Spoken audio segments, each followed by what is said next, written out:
유럽 경제가 요즘에 그럼 어떤 상황이에요? 본격적으로 유로화라는 단일 화폐를 쓰고 난 뒤부터는 좀처럼 경제가 성장을 하지 못하고 있어요. 유럽의 심장 역할을 했던 독일마저도 0.8% 성장했다라는 건 정말 유럽이 정체 상태에 머물러 있었다는 걸 쉽게 알 수가 있고요.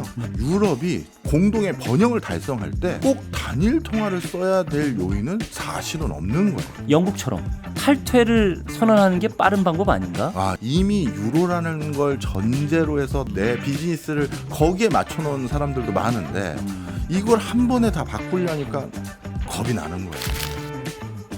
예, 게스트가 묻고 진행자가 답하는 역시나 박정호 시간입니다. 오늘도 저 아나운서 오승훈이 질문하고 박정호 교수가 답하겠습니다. 교수님 안녕하세요. 안녕하세요. 예, 오프닝에서 유로존에 대해서 네. 말씀을 해주셨어요. 네. 저도 찾아봤더니 마리오 드라기 전 총재죠. 네. EU가 실존적 위기에 직면했다. 매년 1,000조 원을 투자해야만 된다. 예. 이렇게 좀 약간 강하게 위기라고 네. 강조를 했더라고요. 요거 때문에 오늘 유로존에 대해서 얘기를 하는 건가요? 맞습니다. 드라기 전 유럽 중앙은행 총재 그러면 유럽을 대표하는 최고의 경제 브레인이고 예. 많은 사람들이 존경하는 사람인데 그분마저도 유럽 전체의 위협 또는 위기 이런 것들을 경고했다는 건 우리가 역시나 박정호에서 유럽의 개별 국가들은 많이 다뤘는데 유로존 전체 그리고 EU 체제에 대해서 우리가 다룬 적은 없는 것 같아서 예. 한번 오늘 그 얘기를 드려보려고 합니다. 저는 늘 역시나 박정호 오면 예. 여행하는 마음으로 예. 경제 공부 반, 여행 예. 반 이런 마음으로 오는데 오늘은 유럽 전체적으로 예. 돌아본다는 말씀해 주셨어요. 유럽 경제가 요즘에 그럼 어떤 상황이에요? 네, 정말 형편없는 상황이다. 형편없다. 네, 이렇게 네. 말씀드리는 게 맞을 것 같고요. 네. 그럼 많은 분들이 그러면 러시아 우크라이나 전쟁 때문이죠. 뭐 코로나19 이후 약간 급격히 오른 인플레이션 때문이지 않을까요, 교수님? 이렇게 얘기하시는 분들도 계실지 모르겠는데 예. 이게 그렇지가 않습니다. 어떻게 보면 유럽의 경제가 확실히 발목이 잡혀서 더 이상 발전을 못하게 된 가장 궁극적인 시점은 본격적으로 유로화라는 단일 화폐를 쓰고 난 뒤부터는 좀처럼 경제가 성장을 하지 못하고 있어요. 그 단적인 예를 하나 보여드리면요. 예. 유로화를 쓰고 그래도 유럽 경제 전체를 견인하고 있다라고 평가받는 국가가 대표적인 게 독일인데 네. 독일은 2007년 글로벌 금융위기 이후 코로나19 터지기 전까지 그 기간 동안 토탈 다 합쳐서 6.8% 정도 그 기간 동안 성장했거든요. 네. 이 얘기는 평균적으로 잡으면 매년 고작 0.8% 성장했다는 거예요. 그러니 유로화라는 걸 쓰고 난 뒤부터 글로벌 금융위기라든가 코로나19 이런 극단적인 상황을 배제한 나머지 기간 동안 유럽의 심장 역할을 했던 독일마저도 0.8% 성장했다라는 건 정말 유럽이 정체 상태에 머물러 있었다는 걸 쉽게 알 수가 있고요. 네. 물가까지 고려했었을 때 유럽의 많은 국가들이 1인당 GDP, 1인당 네. 국민소득이 오히려 떨어진 국가들이 많은 상황입니다. 방금 말씀하신 게 유로화 때문에 유럽 경제가 안 좋아졌다라고 네. 말씀을 해주셨고 그 대표적인 예로 독일을 들어주셨어요. 예. 근데 제가 지난번에 역시나 박정호에서도 잠깐 언급된 바가 있는데 독일 같은 경우에는 제조업이 부진하기 때문에 경제가 안 좋아진 것이라는 분석이 있는데 네. 유로화도 거기에 한몫을 한 건가요? 예, 그렇습니다. 이것도 좀 설명을 드릴게요. 네. 어떤 지역에서 네. 경기가 침체 상황에 돌입하게 되면 이 경기를 회복하기 위해서 사용하는 처방전은 크게 세 종류가 있어요. 이자율을 낮추는 거죠. 네. 그러면 소비가 다시 활성화되고 촉진이 되고, 네. 투자도 또 촉진이 되다 보니 네. 이자율을 낮춰서 그것 때문에 위기를 극복하게 만드는 방법이 하나 있고요. 예. 그다음에 자국 화폐 가치를 떨어뜨리는 방법이 하나 있을 수 있습니다. 그러면 또 수출이 잘 되니까 그렇죠. 물건이 다시 팔려서 그것 때문에 위기를 또 극복할 수가 있고요. 예. 그다음 세 번째는 재정 지출을 늘려서 정부가 직접 소비해주고 투자를 해주는 거죠. 그런 과정에서 이렇게 또 위기를 극복할 수가 있는데요. 네. 유럽 전체가 지금 문제가 된 게 이 세 가지 어떻게 보면 그 경기를 극복할 수 있는 방법들 중에서 예. 앞에 두 가지를 송두리째 뺏어가 버린 거예요. 예를 들어서 경제가 안 좋으면 이자율을 낮추려고 한다 했었을 때 예. 유럽 국가 모두가 경제가 안 좋으면 우리 그럼 이자율 낮추시죠 하고 유럽 중앙은행에서 이자율을 낮춰줄 수가 있는데 예. 유럽 내부에서도 경기가 다 다르거든요. 그러다 보니 우리는 지금 경기 안 좋아서 이자율 낮춰야 될 것 같은데요라고 주로 많이 언급됐던 지중해 근처에는 그리스, 스페인, 이탈리아 거긴 낮은 이자율을 원하는데 네. 저기 아일랜드라든가 뭐 아이슬란드라든가 몇 나라들은 뭐 우리 이 정도면 지금 물가가 오를까 봐 걱정이 될 정도로 요즘 경기 괜찮아요라는 동네도 있거든요. 네. 그러니 나에게 맞춤형의 이자율을 정할 수 있는 그 무기가 공동통화를 쓰면서 사라진 거죠. 네. 그럼 경기 침체에 대응을 못 하는 거고요. 그리고 이렇게 특정 화폐를 이자율을 통해서 그 화폐 가치를 조절하면 그게 환율에 영향을 미쳐서 다시 수출에 또 나름대로 교두보를 만들 수도 있는 건데 네. 그것까지 같이 사라져버린 거잖아요. 그러다 보니 경기 침체라는 것을 조속히 극복하지 못하는 거예요. 그러면 경기 침체가 상대적으로 다른 국가에 비해서 길어지거나 네. 침체 국면과 유사한 상태, 좀 저성장 그 국면이 오래되면 어떤 문제가 생기냐면 네. 독일의 제조업 말씀 주셨잖아요. 바로 침체를 빨리 극복하지 못하면 기업들의 학습 역량과 그다음에 기술에 대한 투자가 단절돼 버려요. 좀 설명드리겠습니다. 네. 오승은 아나운서와 제가 회사를 운영합니다. 네. 근데 갑자기 내년부터 경기가 엄청 안 좋을 것 같대요. 그럼 우리가 회사 경비들 중에서 뭐부터 줄이면 좋을 것 같으세요? 저는 뭐 판단은 잘 안 되는데 익히 들은 바로는 투자를 줄이는 쪽으로 가지 않나요? 그렇죠. 예. 투자라는 것은 지금 당장 수익이 창출되는 것이 아니라 먼 미래를 본 지출이잖아요. 네. 그런데 당장 내년도 우리 회사가 이 고비를 넘길 수 있느냐 없느냐를 고민하는 찰나에 당연히 먼 미래를 본 투자부터 줄여야겠죠. 일단 살고 봐야 되니까요. 예. 그러면 경기 불황이 오래 지속되거나 침체가 오래 지속된다는 건 그 투자를 상당 기간 안 하게 되거나 줄인다는 얘기고 그렇죠. 그럼 그것은 결국 어느 시점에 도래해선 그 기업들이 미래지향적인 기업이 안 된다는 얘기가 되는 거예요. 악순환에 빠질 가능성도 크고요. 그렇습니다. 예. 그리고 기업 현장에서도 뭔가 생산을 하기 위한 신규 투자나 이런 걸 줄이다 보면 내부에서 그 종업원들이 근로자들이 학습을 할 수 있는 학습 효과가 단절돼 버려요. 예. 그럼 새로운 판이 도래해서 이제 전 세계적으로 경기가 다시 좋아졌대. 그럼 우리가 원래 추진하던 전기차로 전환해보자. 아니면 친환경 자동차 만들어보자. 라고 하려고 했었을 때 그 단절됐던 침체 기간 동안 우왕좌왕했던 그 흔적들. 그래서 어디서부터 학습을 해야 되고 다른 회사들은 벌써 날아다니기 시작했는데 그래서 따라잡기가 힘들어지는 거예요. 그래서 독일이 가지고 있었던 제조 역량도 자꾸 유실되게 된 배경이 유로화를 쓰면서 전체적인 침체 구간이 길어졌던 거 예. 이런 것들이 같이 맞물린 거죠. 그러니까 제때 이자율이라든지 자국 화폐 가치를 조절할 수 있는 능력을 발휘함으로써 네. 대응을 할 수 있을 텐데 네. 전체 유로가 묶여 있다 보니까 각각 나라에서 제때 대응을 할 수 있는 방법이 없었다. 네.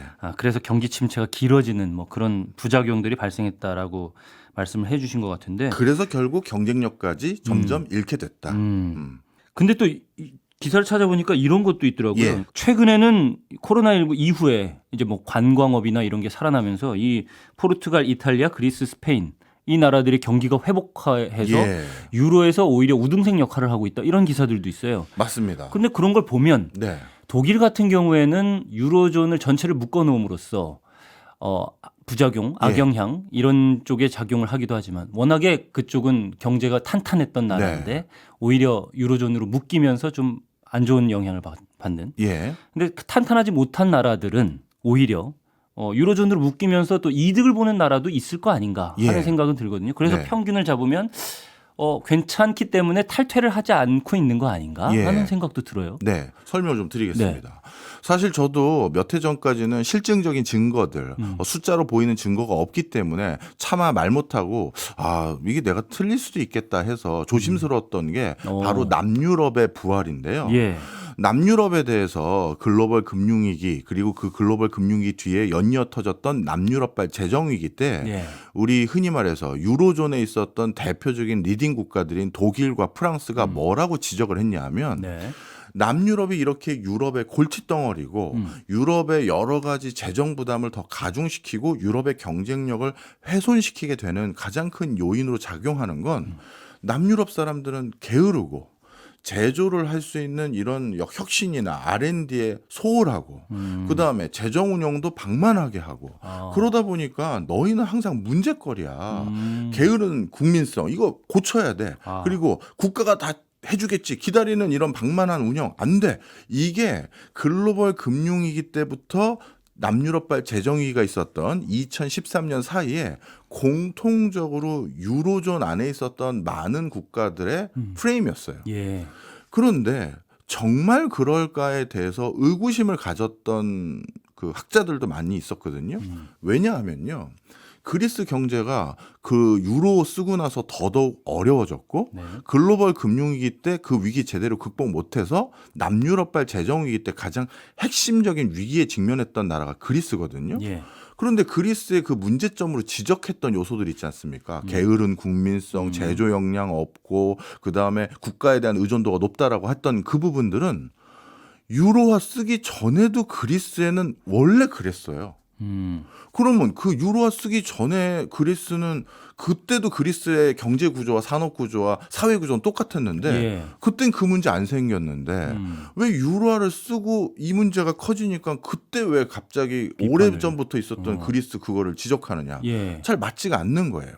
그리고 그리스는 과두적인 형태의 경제 구조를 가지고 있거든요. 과두적 형태요? 예, 네. 쉽게 얘기해서 소수의 몇 개 집안이 있어요.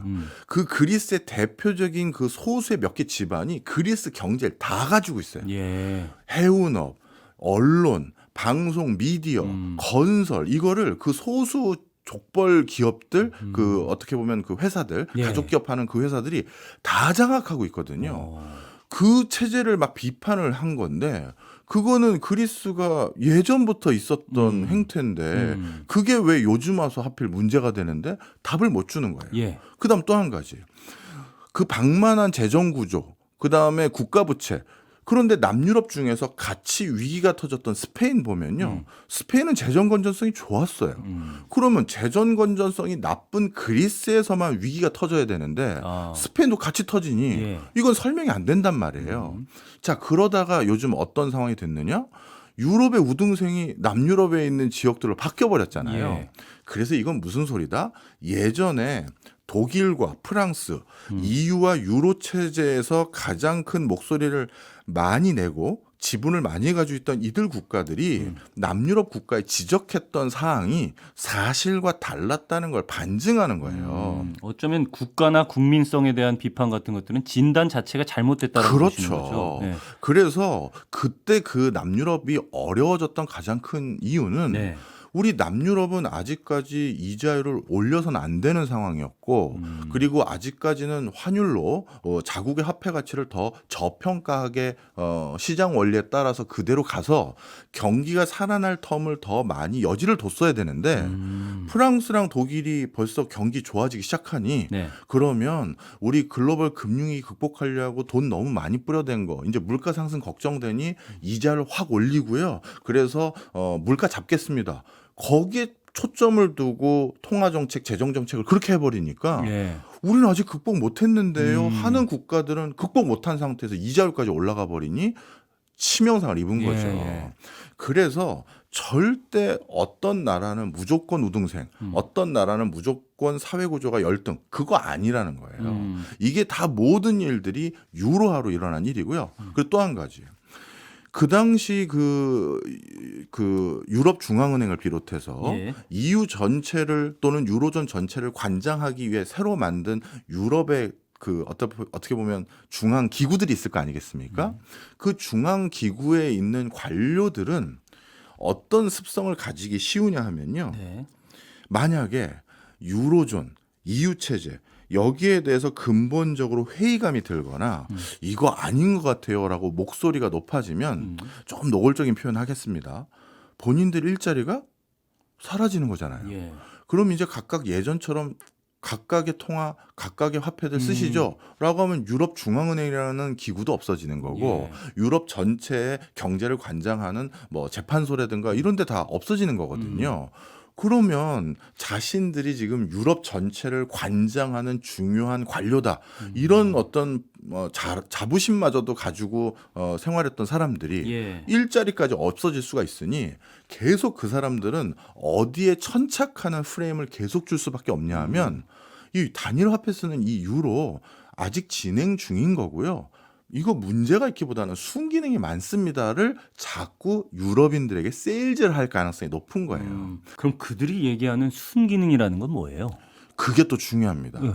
정말 본질적인 질문 주셨는데요. 예. 도대체 유럽은 예. 뭘 위해서 단일 화폐를 쓰고 있는 거고 네. EU 체제는 뭘 위해서 하는 건가? 저도 갑자기 어느 순간 본질적으로 그 질문이 들더라고요. 예. 쉽게 말씀드리면 첫 번째는 처음에 EU를 논의하고 유로존을 논의했던 초기는요. 1, 2차 세계대전의 피해가 가장 직접적인 이유였어요. 1차 세계대전, 2차 세계대전이 딱 끝나고 났더니 거의 1억 명 가까이가 사망을 한 거예요. 전부 다 합치면. 네. 그러다 보니까 유럽인들 중에서는 자기 일가 친척 중에 누구 한 사람 전쟁으로 사망하지 않은 사람이 없을 정도의 상황이었거든요. 그러다 보니까 전쟁이 딱 끝나고 나서 유럽의 많은 국가들이 두 번의 연달아 세계전쟁을 치르고 났더니 이건 도저히 아닌 것 같다. 이렇게 각 국가가 서로 목소리를 계속 내면서 갈등 구조를 만드는 것을 좀 근본적으로 재구성할 필요가 있다라고 판단을 합니다. 예. 그리고 그런 논의 속에서 제일 먼저 협약을 맺었던 게 로마 협약이라는 건데 1957년에 맺은 건데요. 예. 이걸 통해서 유럽 전체의 새로운 비전을 설정해서 유럽이 이 현실적으로 하나의 목소리로 우리가 하나의 목표를 향해서 걸어갈 수 있는 상황을 만들어 보자라는 걸 처음 천명하고요. 이 협약에 의거해서 제일 먼저 유럽 경제 공동체라고 불리우는 ECC라는 걸 처음 창설해서 출범하는데 네. 이 ECC는 EU의 전신의 전신이다라고 보시면 되는데요. 네. 이 ECC의 처음 협약을 통해서 같이 목소리를 내기로 결정됐던 국가들이 벨기에, 프랑스, 이탈리아, 룩셈부르크, 네덜란드, 서독이었어요. 예. 그렇게 해서 이 ECC를 통해서 제일 먼저 도모했던 것은 노동, 여행, 무역에 대해선 규제를 대폭 완화하자. 그래서 우리가 막 얽히고 설키면 서로 어떻게 싸우겠니? 야, 나 저쪽에 나도 집이 있어. 저쪽에 내 친척이 있어. 아니면 저쪽에 분과 내가 혼인을 얘기하고 있는 상황이야. 그랬을 때 어떻게 또 전쟁 같은 게 일어나겠느냐 해서 이게 출범을 하다가 점점 이걸 보완하기 시작하다가요. 결정적으로 1989년에 베를린 장벽이 헐리고 나서 예. 이제 독일이라는 유럽의 가장 강대국이 통일이 됐지 않습니까? 예. 그러고 났더니 온전한 유럽으로 우리가 하나의 목소리를 내기 위한 굉장히 성큼성큼 걸어가기 위한 행보를 하게 되는데요. 이게 유럽의 야사인데 그 당시 프랑스의 미테랑 대통령과 독일의 헬무트 콜 총리가 네. 비밀 협상을 하나 했다고 하더라고요. 예를 들어서 독일이 서독과 동독으로 분할되어 있다가 통일을 하고 싶잖아요. 네. 그러면 이 통일은 본인들만 통일하고 싶다고 해서 그냥 통일할 수 있는 게 아니라 그렇죠. 주변에 의미 있는 국가들의 동의가 있어야 돼요. 그래서 헬무트 콜 총리가 프랑스를 찾아가서 미테랑 대통령께 우리 동독과 통일하려고 합니다. 좀 인정해 주세요. 부탁을 했어요. 그랬더니 미테랑 대통령이 그럼 이렇게 하자. 네.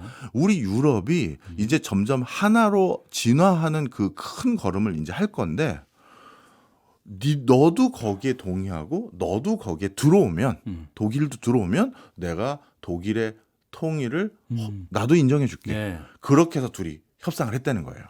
그래서 89년도에 베를린 장벽 헐리고 나서 바로 2년 뒤인 91년도에 마스트리히트 조약이라는 걸 통해서 예. 이제 유럽은 EU 체제 그리고 우리 머지않아 유로라는 단일 통화를 쓰는 경제 공동체로 가겠습니다가 바로 발표될 수 있었던 게 독일의 통일이 또 하나의 계기가 됐다라는 거죠. 자, 그래서 이렇게 해서 처음 초창기는 전쟁도 좀 무마하면서 평화를 도모하려는 게 가장 큰 목적이었고요. 네. 그 다음에는 뭐가 목적이었느냐? 80년대부터는 슬슬 목격되는 게 네. 세계화라는 단어 들어보셨을 겁니다. 예. 그럼 세계화는 뭐냐? 우리가 자유롭게 교역하면 그것 때문에 공동의 번영을 이룰 수 있다는 거잖아요. 그러면 세계화의 미니판 축소판이 유럽의 세계화잖아요. 그렇죠. 그래서 유럽의 세계화로 세계화가 도모할 수 있는 그 목표들을 달성하자라는 게 EU가 지향했던 바인데 여기서부터 어떤 문제가 생겼는지는 저희가 2부에서 얘기 좀 나누죠. 시간이 벌써 이렇게 됐네요. 세계화 이 부분에 대해서 혹시 더 부가 설명해 주실 부분이 있나요? 네. 자, 우리가 세계화를 도모해서 어떻게 보면 경제적인 더 번영을 이루자. 어떤 슬로건으로서는 참 좋아요. 네. 정치가들은 그런 얘기로 많은 사람들의 유권자 표심을 얻을지 모르겠지만 저희 같이 무슨 조약 맺을 때 협약 맺을 때 문구 하나하나를 검토해야 되는 그냥 정치를 하는 사람이 아니라 경제나 행정을 하는 사람들 입장에서는 네.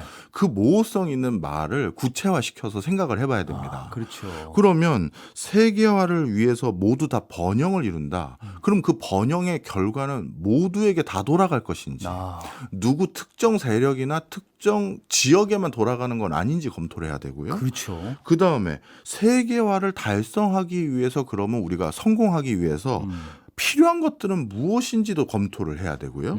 그다음에 이 세계화를 달성하는 과정에서 아무 대가가 없는 건 아닐 거 아니겠습니까? 어떤 비용을 치르게 되고 그 비용보다 편익은 정말 더 큰 것인지 뭐 이런 것들을 다 봐야 되고 그리고 또 그 비용은 또 누가 치르는 건지 이걸 다 봐야 되는 거예요. 그렇죠. 이게 한 국가에서도 뭐 재정 지출을 그렇죠. 할 때 이득과 손해 보는 주체들이 다 다르고 예. 비용을 어디서 나오냐 이런 얘기들이 끊임없이 나올 수밖에 없는데 네. 국가 간에 이런 게 이루어지려면 더 첨예한 문제가 되긴 하겠네요. 맞습니다. 네. 그것도 유로화를 쓰는 19개 국가들이 세계화를 다 도모한다? 그럼 도대체 이건 누가 이득이고 그렇죠. 비용은 누가 내고 그걸 하려면 뭘 해야 되는지를 봐야 되는데 네. 일단 첫 번째 전 세계가 사실 얼마 전까지 미중 갈등이 첨예하게 그 불거지기 전까지만 해도 세계화를 위해서 달려왔다 해도 과언이 아니잖아요. 예. 우리나라도 자랑스럽게 얘기했던 게 전 세계에서 경제 영토가 제일 넓은 나라 해서 FTA 체결해서 자유롭게 교육할 수 있는 걸 점점 늘려왔다 이렇게 했지 않습니까? 네. 그런데 우리도 그랬고 미국도 멕시코, 캐나다로 나프타로 자유무역 협정했고 그 많은 국가들이 세계화를 추종하는 과정에서 네. 그거 하려고 단일 통화를 씁시다라고 논의하는 나라는 없어요. 그렇죠. 그잖아요. 네. 그러니까 유럽이 진짜 자유롭게 교역하고 경제적으로 어떤 장벽이 없어져서 공동의 번영을 달성할 때 꼭 단일 통화를 써야 될 요인은 사실은 없는 거예요. 그러지 않아도 할 수 있는 방법은 여러 가지가 그렇죠. 있으니까. 네.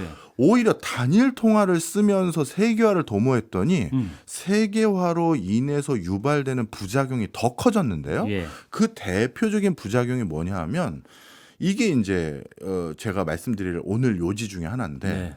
환율 변화로 인한 불확실성이 줄어들어서 교역이 훨씬 더 잘 일어날 수 있고 많이 일어날 수 있습니다. 환율 변화의 리스크를 줄이잖아요. 이 소리를 많이들 하세요. 예. 그런데 지금 의미 있는 수준으로 교역을 하고 있는 우리나라 많은 수출 기업들 이 사람들이 환율 그 리스크를 고스란히 떠안고 있느냐? 그렇지 않아요. 미리 금융 상품 등의 여러 기법으로 환율을 고정시켜 버립니다. 예. 예를 들어서 너 대금 받을 때는 무조건 어떤 환율로 제가 대금을 받을 수 있도록 금융회사들과 다 계약을 체결하거나 계약서에 아예 써버리는 경우도 있어요. 계약할 때 그러니까 그렇죠. 이 환율을 적용한다 뭐 이런 그렇죠. 식으로 계약을 한단 말씀이시죠. 그러다 보니까 이 환 리스크로 어떻게 보면 국제적인 교역이 장애를 일으킨다든가 그것 때문에 교역이 원활해지지 않는 요인은 굉장히 지엽적이고 제한되고요. 예. 아니 그렇게 환율 변화의 리스크를 제거하기 위해서 금융적인 기법을 도입하면 또 비용이 들어가지 않습니까? 예. 그런데 요즘은 금융업이 너무 발달되고 경쟁 관계에 놓이다 보니까 실제 그렇게 환율 리스크를 제거하는 데 들어가는 금융 비용이라는 게 그 규모에 비해서 굉장히 미비해요. 그러니 굳이 단일 통화를 쓰는 걸로 그 리스크를 회피해야 될 필요가 있을까 고민이 들 정도로 이 부분은 이제 큰 뭐랄까요 고려 요인이 아닐 수 있다라는 게 하나 중요하고요. 잠깐만요. 네. 그러면 그 당시에 네. 유로화가 만들어질 당시에도 방금 말씀하신 금융적인 기법을 통해서 환율 변화 리스크를 해소하는 방법은 많이 있었던 건가요? 아니면 지금이 이렇게 금융이 발전하면서 지금에 와서 보니까 여러 가지 방법이 있는데 굳이 묶을 필요가 없다라는 생각이 드는 건지 그 당시에도 그랬는지 궁금해요. 지금이 더 생긴 건 분명히 있습니다. 네. 그리고 지금이 더 싸진 것도 분명히 있고요. 하지만 그 당시에도 분명히 환율 변화를 해칭하는 예. 그런 여러 수단들은 있었어요. 가장 쉬운 수단은 계약서에 명시하는 거죠. 예. 어떤 환율로 그냥 대금 결제해 주십시오. 뭐 이런 것들이 있거든요. 예. 그래서 지금이 훨씬 고도화되고 더 저렴하게 가능한 건 분명하지만 예. 그 당시에도 분명히 그런 기법들은 있었다는 거고요. 알겠습니다. 그 다음에 또 중요한 게 환율 변화로 생기는 리스크를 해결하는 방법들 중에 하나가 뭐였냐면 네. 교역 상대국에도 공장을 건립하는 거예요. 예를 들어서 우리나라가 우리나라에만 공장을 두고 미국에 수출하는 게 아니라 일부 품목에 대해서는 미국에 직접 공장을 짓잖아요. 예. 그 이유는 뭐냐 하면 환율뿐만 아니라 통상 또는 교역에 대한 다른 규제가 생길 수도 있으니 그런 것들 다 해결하는 제일 쉬운 방법은 현지에서 생산해서 현지에서 수출하면 되는 거거든요. 그래서 이런 여러 가지 환율 변화라든가 아니면 국가 간의 어떤 장벽을 극복하기 위해서 하는 하나의 대안 중에 하나가 수출하는 국가에도 그리고 더 정확히 말하면 공장을 여기저기 분산해서 운영하는 게 하나의 대안이었는데 예. 그런데 유럽에서는 어떤 일이 생겼느냐? 유로화를 쓰다 보니까요. 그리고 규제가 단일 규제로 점점 통일화되다 보니까 유럽 여기저기에 공장을 건립할 이유가 하나 더 사라진 거예요. 예. 예를 들어서 저 남유럽에 수출하려고 하니까 남유럽에서 갑자기 뭐 관세 부과하겠다, 거기 환율이 어떻게 변화될 것 같다 이런 리스크가 많으니 그래서 우리 독일 자동차 공장도 그리스에 하나 둡시다, 스페인 하나 둡시다. 옛날엔 그랬었을 예, 수 예. 있는데 이제는 단일 통화 쓰니 그런 것들을 대비할 필요도 없고 네. EU 체제와 유로존 속에서 다양한 산업 규제가 동일해지니 그런 요인이 없잖아요. 예. 그럼 뭐하러 2억 말리에 가서 공장을 짓죠? 예. 하나 더 지을 필요가 없는 거예요. 그러다 보니까 그럼 공장이 대부분 어디에 건립되게 됐느냐? 유로화를 쓰고 나서 네.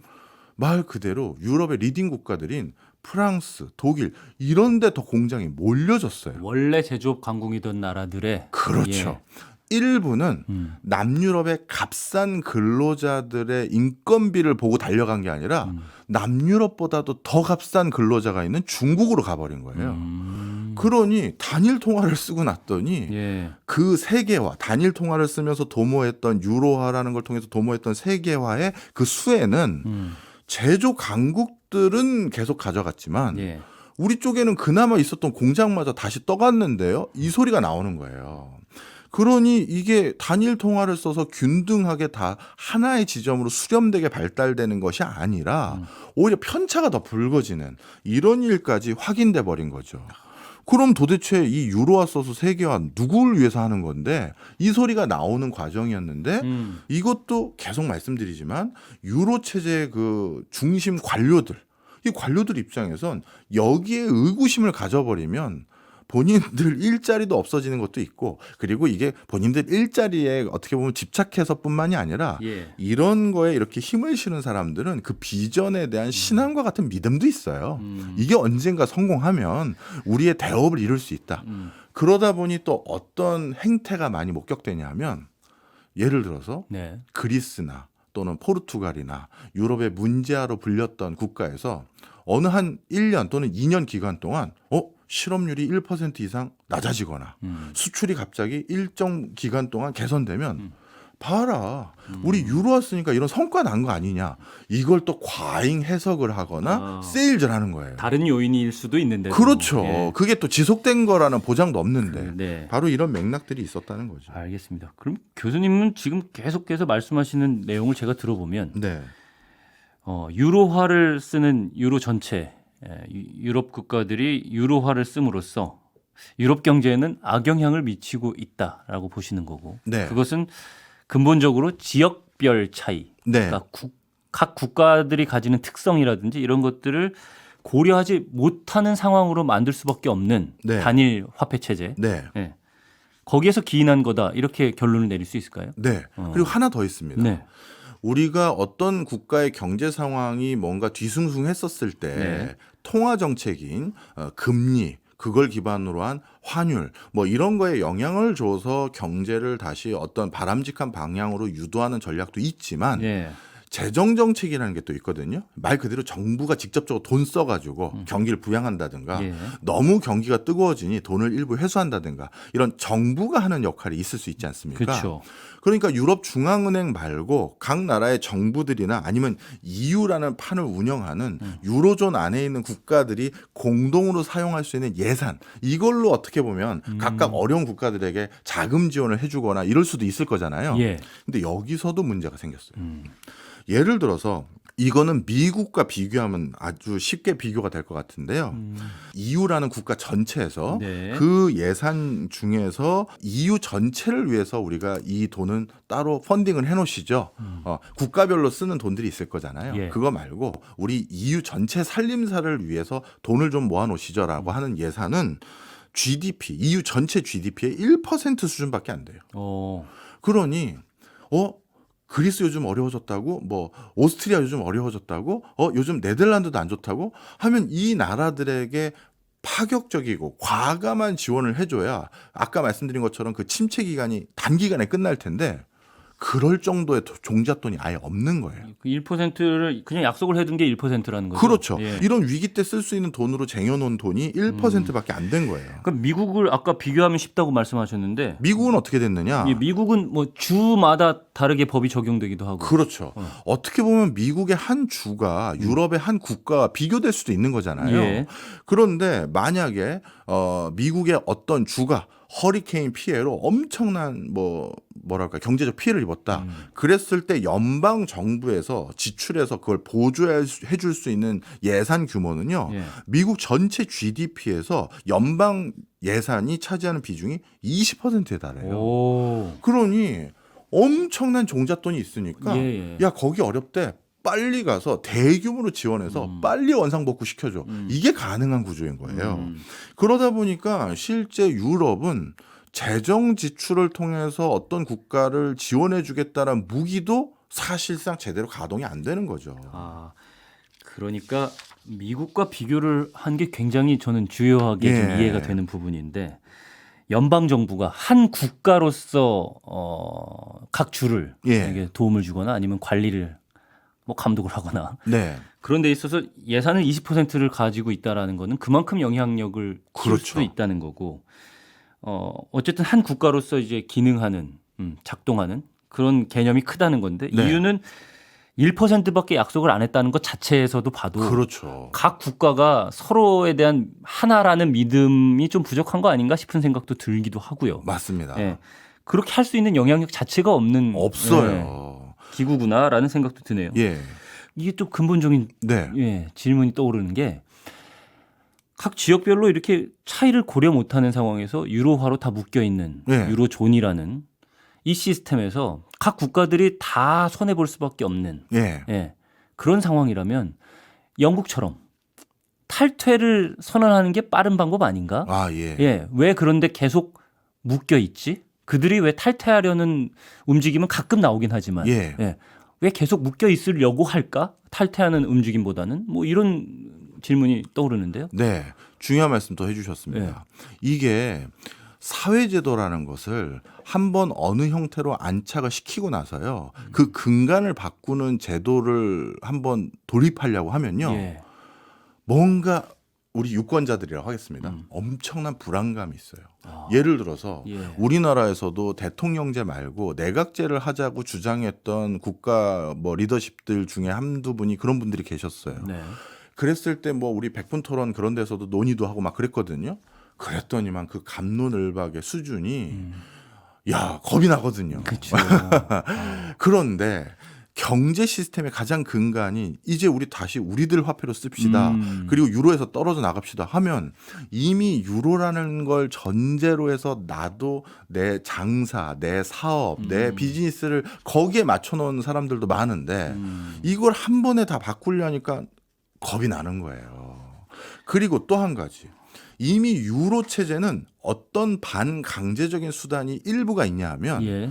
너희들 국가가 문제를 일으켜서 우리 유로존 전체 경제에 지금 위해가 일부 있으니 이 유로존 전체 경제의 위해가 너희들 때문에 생긴 거니 너희는 구제 프로그램. 우리 예전에 IMF 외환위기 때도 IMF가 와서 우리나라에게 이래라 저래라 많은 요구했었잖아요. 네. 그래야 우리가 긴급 구제 자금 지원해 줄게 한 것처럼 유럽에서도 그게 있거든요. 그러면 그 구제 자금을 받으려면 네. 그 사람들의 요구를 따라야 되거든요. 어허. 그런데 그런 위기 때 대부분 우리 유로존 아닌 것 같아. EU 체제 아닌 것 같아. 그런 생각들이 그때 더 불거질 거잖아요. 근데 그때 그 불거져서 그럼 저희 따로 떨어져 나가겠습니다라는 소리가 못 나가는 게 구제 자금 준다고 하는 사람들이 프로그램을 요구하니 그걸 무조건 안 따를 수가 또 없는 상황이 돼버리는 거죠. 그리고 뭐 그리스라든지 이런 위기에 직면했던 그런 국가들의 사례를 봤으니까 네. 그런 불안감은 더 커져 있을 그럴 수밖에 수도 있죠. 없을 것 같기도 하고요. 생활 기반이 이미 유로화로 다 예. 잡혀 있다. 그리고 불안감이 작용한 요인일 거다라고 말씀을 해주셨고요. 그러면 유로화는 순기능은 없습니까? 그게 이제 문제예요. 생각했던 본인들이 예상했던 순기능들이 네. 점점 작동하지 않는다는 게 요즘 더 많이 확인되기 시작했어요. 대표적으로 아까 미국 예가 쉽다고 해주셨으니까 네. 그걸로 청취자분들께도 비교를 해드리면 예.